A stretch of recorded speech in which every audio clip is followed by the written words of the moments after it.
দূরে দূরে নীল পাহাড়, স্টেশনের লাল ঘরগুলি অদ্ভুত সুন্দর, ছায়ার মতন দেখাচ্ছিল। গাছে গাছে কোকিলের ডাক। প্রথম নজরেই ভালো লেগে গেল স্টেশনটাকে। সঙ্গে সঙ্গে গাড়ি থেকে নেমে পড়লাম। স্টেশনের নামটা তখনও দেখা হয়নি। বাইরে এসে একটু এগিয়ে স্টেশনের নামটা চোখে পড়ল, বুলন্দ শহর। বুলন্দ শহর নামটা খুব চেনা চেনা মনে হলো।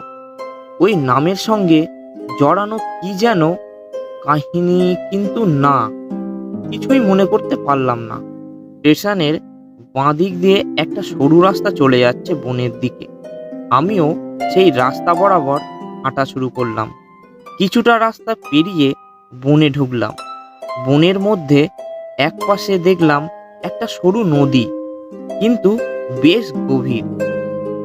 ওই নদীর ওপরে মজবুত কংক্রিট